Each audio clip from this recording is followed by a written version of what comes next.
They thought she was weak, until she fought back in front of everyone. I transferred to Westbrook High in the middle of junior year, hoping to finally disappear into the crowd for once in my life. My mom called it a fresh start, like it was something bright and promising, but to me it just meant new hallways, new faces, and, most likely, new people waiting to pick me apart. I'd been the new girl too many times before, and I knew exactly how it worked. They smile the first day, then come the whispers, the stares, and eventually, someone decides you don't belong. But what made this move different wasn't the school. It was me. I wasn't the same girl I used to be. Not after what happened in Philly, not after Dad left, not after I learned how to fight. I didn't plan on using what I knew. My Aunt Renee, who took me in after Mom fell deep into her third relapse, made me promise I'd keep my head down. No trouble, no drama, no fights. "You're not on your own anymore," she said. "You don't have to swing first." So, I wore my hoodie low, kept my headphones in, and focused on counting down the days until graduation.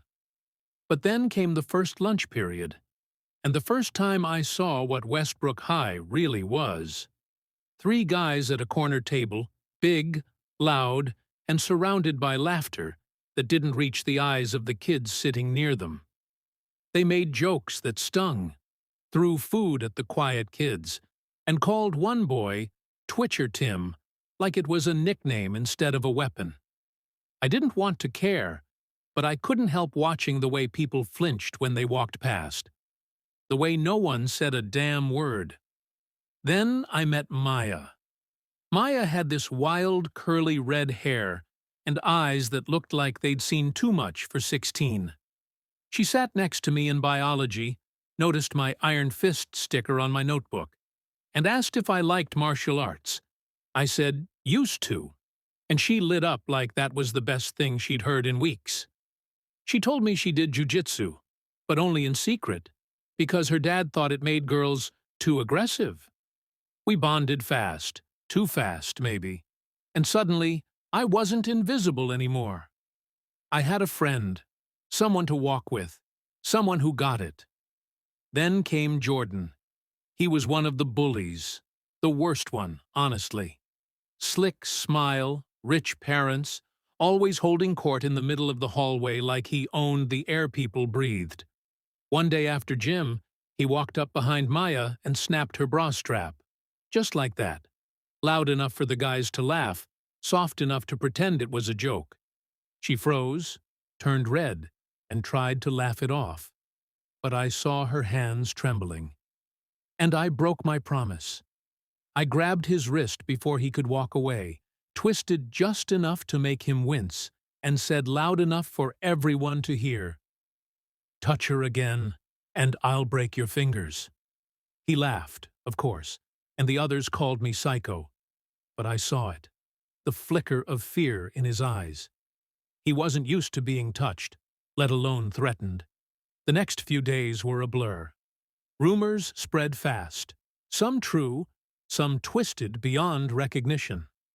Suddenly, I was the crazy girl from Philly who stabbed a guy. I hadn't, obviously, but I didn't correct them. Fear worked.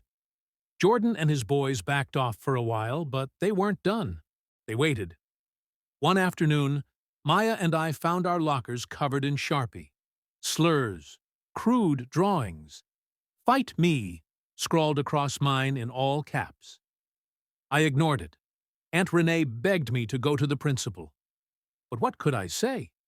Please punish the golden boy of Westbrook and his varsity football friends for being jerks.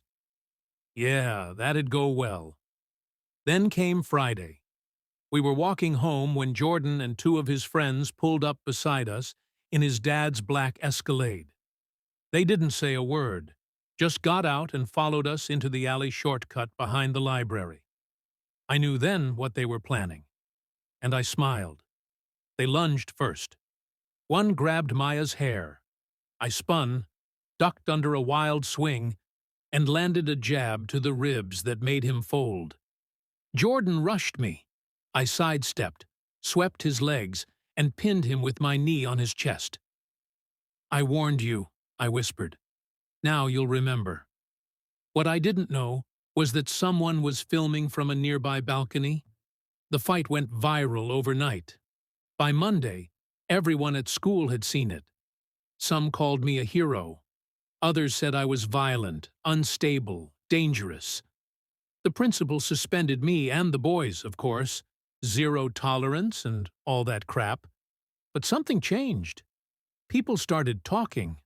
More students came forward. Stories of Jordan's harassment.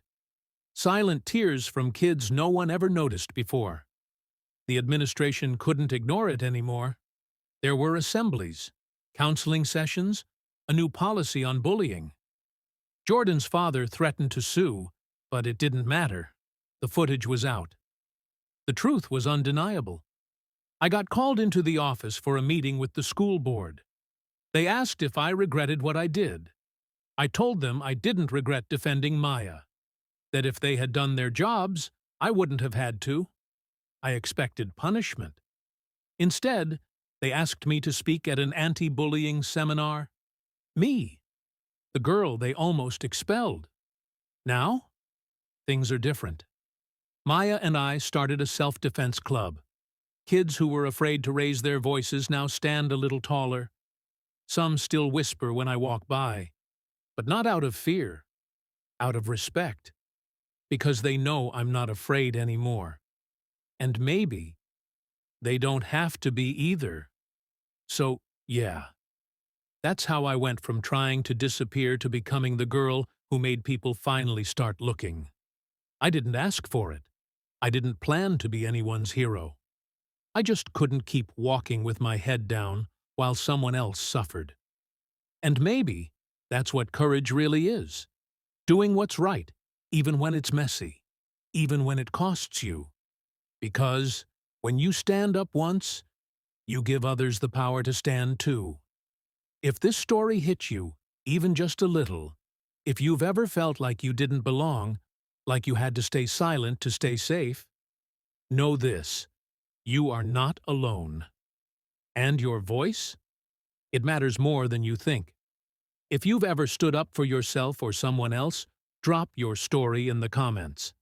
I'd love to hear it. And if this moved you in any way, give the video a like. It really helps more people find these stories. And hey, don't forget to subscribe, because we're just getting started.